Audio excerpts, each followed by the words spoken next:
Ada seleksi administrasi ya.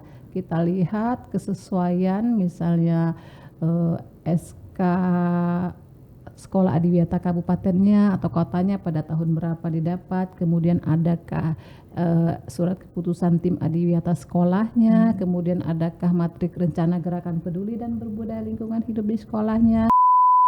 Kampanye itu sebenarnya nggak seperti yang kita bayangkan, susah harus bawa apa seperti orasi, yang nggak juga seperti itu Ibu. Jadi bisa juga sederhana aja, mungkin anak SD dengan membuat poster kecil ya, membuanglah sampah pada tempatnya gitu ya. Lingkungan kita pada saat ini udah parah itu Bu Endah, parah ya, sakit itu dalam tanda kutip, bahwa pencemaran di mana-mana, baik itu pencemaran air, pencemaran udara, kemudian banjir, erosi, kebakaran hutan dan lahan dan sebagainya. Penyebabnya siapa? Bukan siapa-siapa kita sebagai manusia gitu ya, kerakusan kita sebagai manusia, ketidakpedulian kita terhadap manusia. Nah, itu juga merupakan salah satu dasar kenapa kegiatan ini dilaksanakan.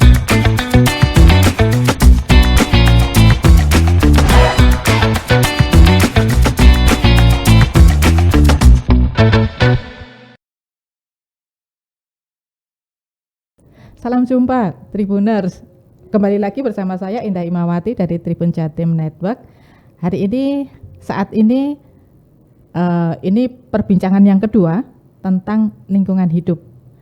Spesial yang perbincangan kedua ini tentang sekolah adiwiyata. Seperti apa, kemudian sekarang masuk tahap yang mana, kemudian akan dilakukan tahap seperti apa lagi, apa saja yang ditanyakan. Nah, ini ada bocorannya. Bersama saya sudah hadir di sini salah satu tim juri sekolah adiwiyata. Ini dari Dinas Lingkungan Hidup Provinsi Jawa Timur. Selamat datang Ibu Mita Triani SSMM. Beliau adalah penyuluh lingkungan hidup ahli muda DLH Provinsi Jatim. Selamat datang Bu Mita. Terima kasih Bu Endah.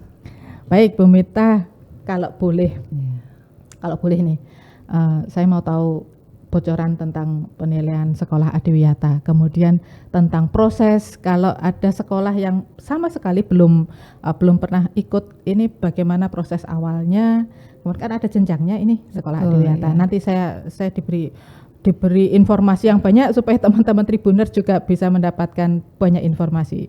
Baik Bu Mita, yang pertama, untuk proses yang penilaian 2023 ya? Ya, betul. 2023 ini ada berapa sekolah yang masuk ke penilaian tingkat provinsi sampai saat ini, masuk dalam apa ya, proses yang keberapa gitu untuk penilaiannya. Silakan Bu Mita. Baik Bu Endah, pertama-tama saya koreksi dulu ya, bahwa Bu Endah tadi mengatakan saya seorang juri ya. Enggak ada juri ya. Iya, karena ini bukan merupakan lomba ya. Maaf. Iya, bukan lomba, ini penghargaan teman-teman. Jadi penilai ya. Salah satu penilai dari unsur pemerintahan yaitu Dinas Lingkungan Hidup. Perlu diketahui bahwa unsur penilai kita itu enggak cuma dari Dinas Lingkungan Hidup Bu Endah. Jadi juga kita mengajak universitas, gitu, akademisi, kemudian LSM, kemudian media gitu ya, media dan OPD terkait gitu ya. Nah, jadi banyak OPD terkait gitu. Kemudian Bu Endah tadi menanyakan sampai tahap mana gitu ya untuk penilaian adiwiyata provinsi. Baik, memang kita pada saat ini sedang tahap atau proses jenjang pemberian penghargaan untuk adiwiyata provinsi gitu ya. Kemudian usulan yang masuk ke kita Dinas Lingkungan Hidup itu ada 425 sekolah Bu Endah, dari hampir seluruh kabupaten kota yang ada di Jawa Timur gitu, 425. Kemudian kita melakukan penilaian untuk administrasi. Ada seleksi administrasi ya. Kita lihat kesesuaian misalnya SK apakah sekolah adiwiyata kabupatennya atau kotanya pada tahun berapa didapat, kemudian adakah surat keputusan tim adiwiyata sekolahnya, kemudian adakah matrik rencana gerakan peduli dan berbudaya lingkungan hidup di sekolahnya, kemudian kondisi terakhir, penilaian kondisi terakhir calon sekolah adiwiyata provinsi itu kita lihat ada apa enggak gitu, dan dokumen-dokumen lampiran lainnya. Terus kemudian setelah melewati proses atau seleksi administrasi, kita dapatkan 415 sekolah yang lolos seleksi administrasi, artinya ada 10 yang nggak lolos dengan berbagai faktor lah ya. Oke. Kemudian setelah lolos administrasi 415 sekolah tersebut, kita lakukan penilaian substansi dokumennya. Artinya apa? Dokumen-dokumen yang berupa soft copy gitu ya, yang udah linknya masuk ke kita, itu lakukan penilaian sesuai dengan kriteria standar indikator yang ada gitu, yang mengacu kepada Permen LH 5253 2019 tentang penghargaan adiwiyata dan gerakan peduli lingkungan hidup di sekolah. Oke, kemudian setelah tahap melakukan pemeriksaan substansi dokumen, untuk tahap itu kita dapatkan 187 sekolah yang lolos untuk pemeriksaan substansi dokumen ya, berarti sisanya 238 yang nggak lolos atau lebih dari setengah yang nggak lolos karena berbagai faktor gitu ya. Karena untuk jenjang adiwiyata provinsi, penghargaan adiwiyata provinsi, nilai minimal yang harus sekolah capai itu 80 ya. Kalau nasional 85, kalau mau ke mandiri 90. Jadi banyak sekolah-sekolah setelah kita lakukan proses seleksi tadi ya gugurnya di sana. Pemenuhan kriterianya itu enggak mencapai angka 80. Seperti itu Bu Endah. Kemudian dari 187 sekolah yang kita lakukan proses penilaian substansi dokumen, kemudian kita lakukan verifikasi. Tahap berikutnya verifikasi ya. Verifikasi itu meliputi 2, yaitu verifikasi secara online maupun verifikasi lapangan gitu. Kenapa online? Mungkin Bapak Ibu bertanya karena memang terkait anggaran mungkin dan lain sebagainya ya. Jadi tetap kita lakukan verifikasi. Dan verifikasi online tersebut sudah kita lakukan Bu Enda sejak tanggal 4 April 2023 kemarin sampai tanggal 2 Mei 2023 kemarin. Artinya 2 hari yang lalu udah selesai. Iya, dan sekarang sedang pada tahap ini hari pertama nih. Hari pertama tim penilai kita melakukan verifikasi lapangan on-site, jadi secara lapangan. Hari ini ke Surabaya kalau nggak salah, ya betul ke Surabaya sampai dengan akhir bulan 2 minggu seperti itu Bu Enda. Kalau dari yang verifikasi online kemarin, apa yang menarik Bu Mita? Menarik ya, sebenarnya menarik banget ya menurut saya karena sebenarnya menariknya itu apa ya? Mungkin karena nggak ketemu langsung Bu ya. Jadi kita tuh by Zoom gitu. Menarik menurut saya karena ketika sinyalnya hilang-hilang gitu ya, aduh namanya juga jadi harus kadang agak berteriak-teriak dikit karena sinyal gitu. Bagaimana Bu? Ini seperti apa Bu? Kadang juga koneksi sih, lebih ke koneksi internet sebenarnya kendala kita. Itu menurut saya sih menarik sebenarnya. Menarik sekali, tetapi tetap alhamdulillah berjalan lancar gitu Bu, sesuai dengan yang kita harapkan seperti itu. Kalau belajar dari tahun lalu Bu, ada verifikasi online, ada verifikasi offline. Betul. Tantangan kalau yang online sudah lewat. Ini tantangan yang offline ini seperti apa supaya sekolah-sekolah bisa tahu. Ini kan lumayan lah hari pertama ini. Tantangan ya, maksudnya itu tantangan dari penilai atau dari tantangan sekolah ya ketika menghadapi para penilai itu. Tantangan sekolah sebenarnya nggak ada yang perlu ditakutin ya Bu ya, atau yang dikhawatirkan sebenarnya ya. Karena apa gitu? Karena kita itu akan melihat kondisi real ya yang di lapangan sesuai dengan dokumentasi yang mereka lampirkan ke kita, itu aja. ngelihat kesesuaiannya, apakah sesuai atau enggak yang mereka sampaikan. Dan memang sebenarnya perilaku ramah lingkungan ini ketika dilakukan memang secara tidak terpaksa dan sudah terbiasa ya, pembiasaan diri untuk kehidupan sehari-hari, sebenarnya itu enggak susah ya. Mau orang datang kapanpun, mau sidak, mau ada penilaian enggak, memang itu dilaksanakan. Jadi enggak perlu khawatir berlebihan lah ya, menurut saya enggak perlu dibuat-buat seperti apa ketika ada penilaian baru berbenah-benah gitu, ketika enggak wah kacau, enggak seperti itu yang kita harapkan gitu ya. Jadi tujuannya memang betul-betul ingin merubah perilaku gitu seluruh unsur warga yang ada di sekolah, dan diharapkan menular ke tetangganya gitu Bu, ke tetangga-tetangganya gitu, melalui enggak hanya jadi gini deh, misalnya sekolahnya bagus gitu tapi tetangganya ada bakar-bakar sampah di luar gitu ya, atau kumuh berhamburan berserakan, kan nggak seperti itu. Jadi tetap harus menularkan perilaku ramah lingkungan itu minimal ke sebelahnya gitu. Apakah itu ada dalam penilaian Bu? Misalnya ada ya, bagaimana kader Adiwiyata ini? Jadi itu ada penilaiannya Bu Enda, ada sesuai dengan kriteria dan standar bahwa ada kriteria melakukan kegiatan di luar sekolah gitu ya, kemudian membentuk jejaring gitu dengan luar ya, perilaku ramah lingkungan di luar gitu, misalnya melakukan kampanye, Kalau anak SD gitu. Kampanye gimana Bu? Bisa.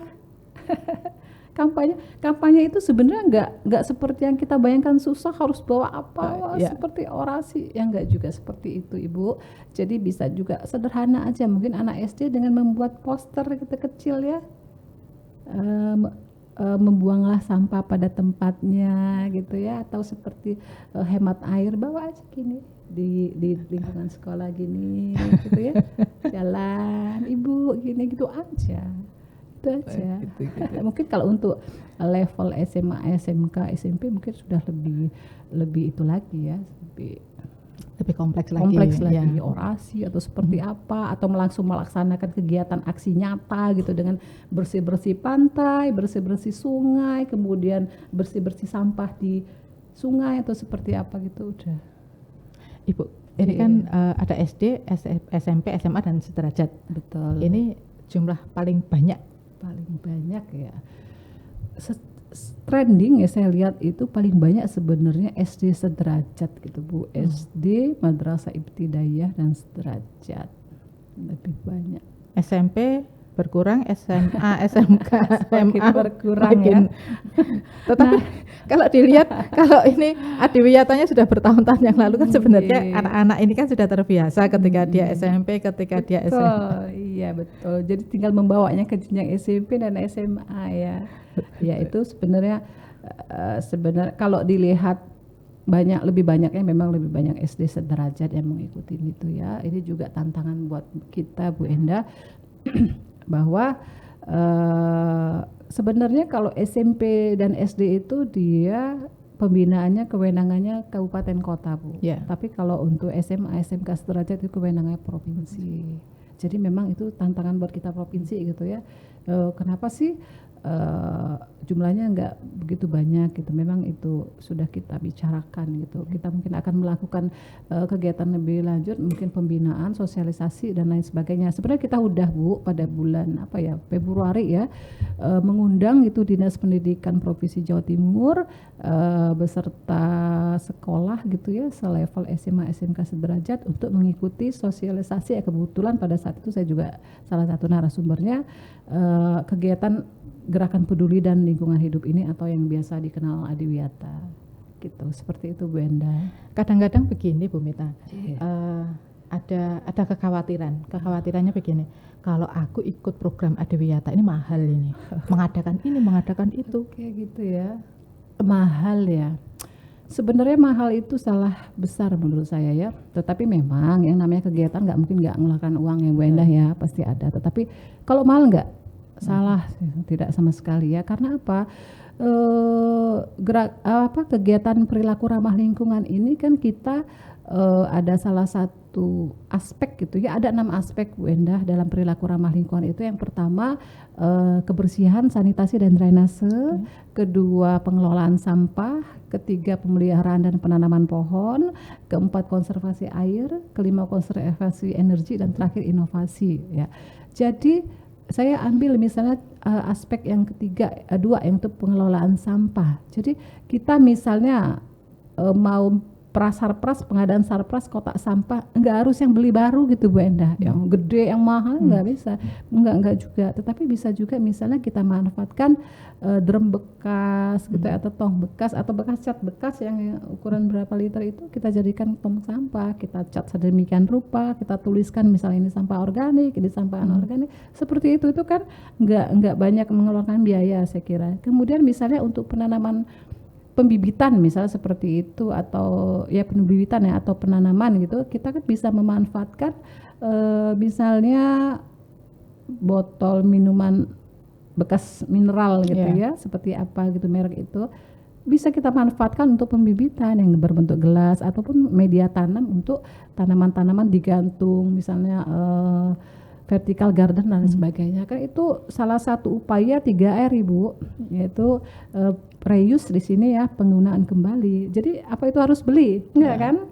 Nah, tidak seperti itu. Dan misalnya ada aspek lagi penanaman dan pemeliharaan pohon, itu dalam penilaian Adiwiyata itu ada kan nggak mesti kita beli tanaman mahal gitu kan, yang harganya mungkin sekian juta, nggak mesti, tetapi kita bisa tanaman yang murah aja, kita setek gitu ya, atau tanaman buah-buahan tuh yang saya kira itu nggak mahal Bu Endah.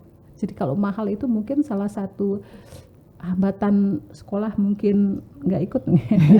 Oh mahal, nggak ada, repot, nggak seperti itu. Ya itu tadi, kita harus, tujuan utamanya tadi tetap kita harus ingat bahwa ini untuk merubah perilaku gitu. Kenapa?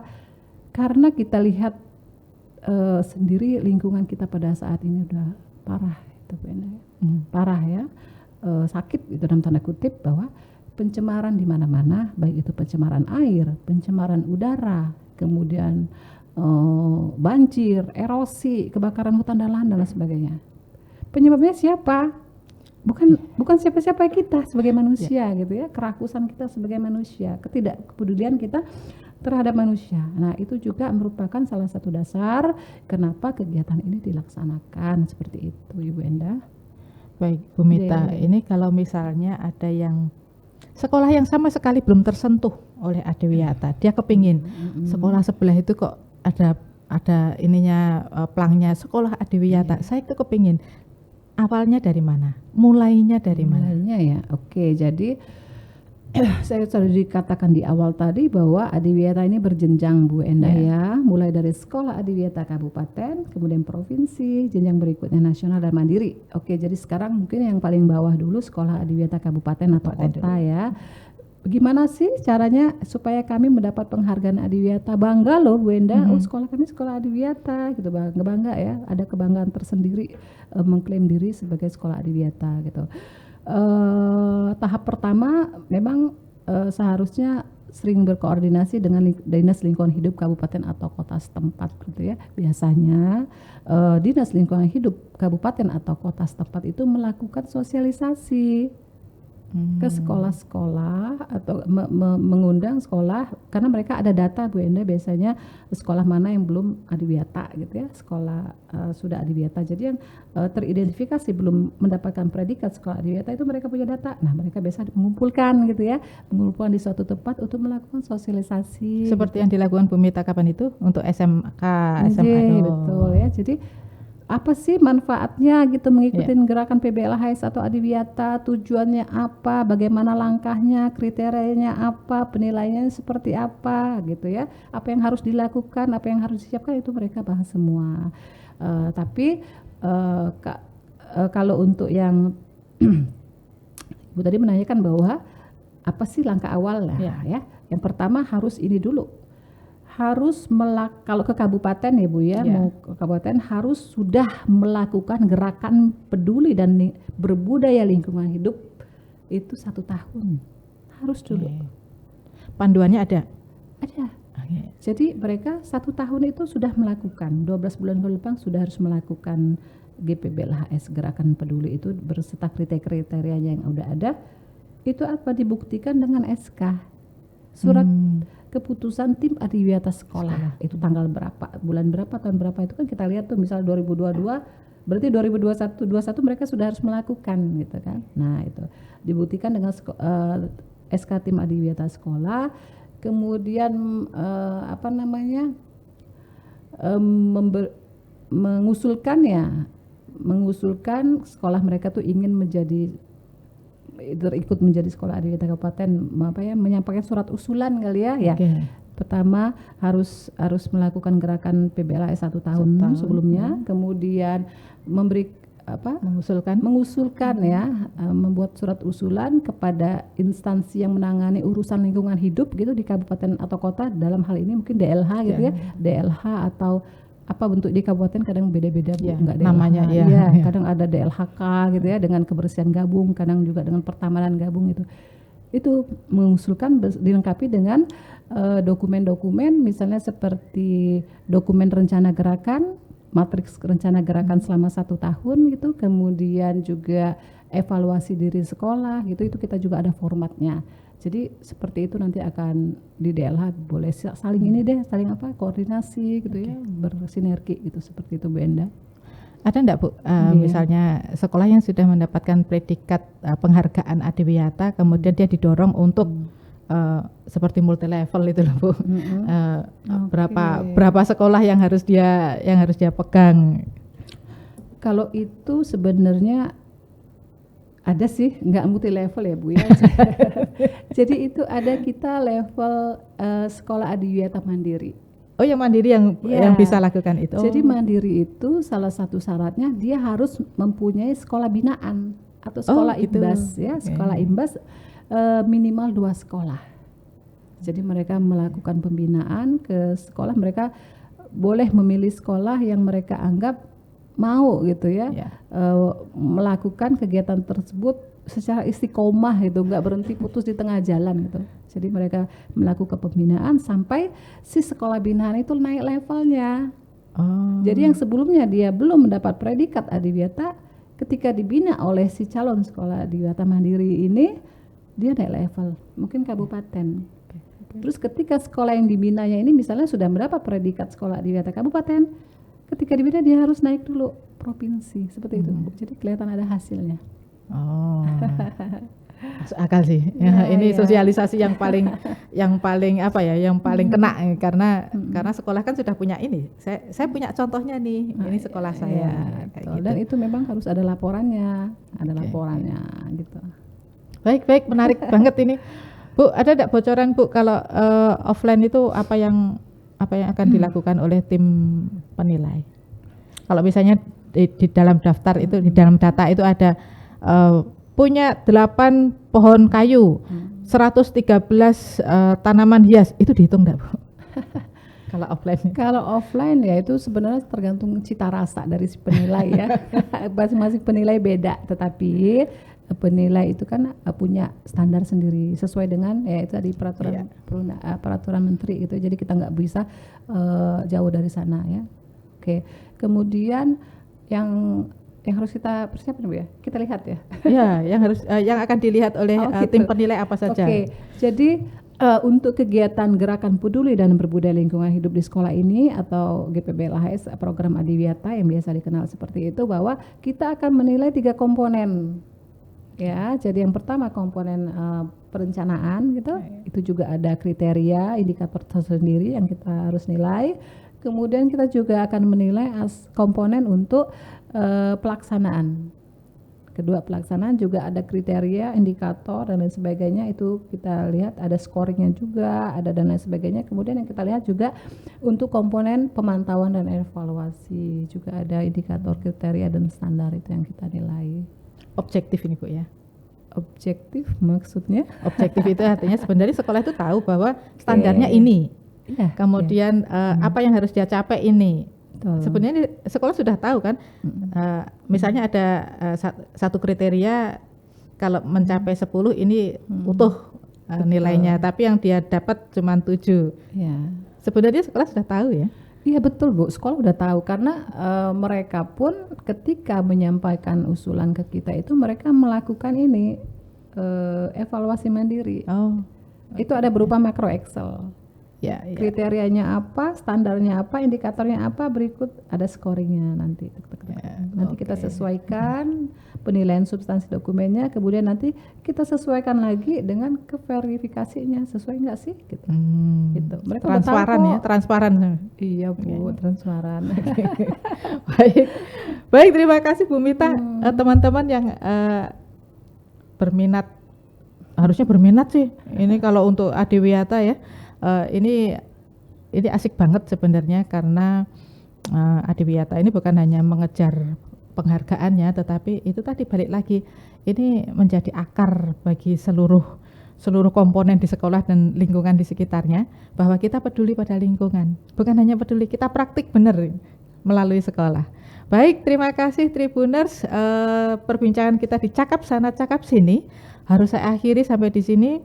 Bocorannya sudah tahu toh untuk verifikasi offline Adiwiyata tingkat Provinsi Jawa Timur. Terima kasih Bu Mita kehadirannya, terima kasih atas bocorannya, terima kasih atas informasi untuk sekolah-sekolah yang belum mewujudkan Adiwiyata di sekolah masing-masing. Baik, terima kasih Tribuners, sampai jumpa lagi.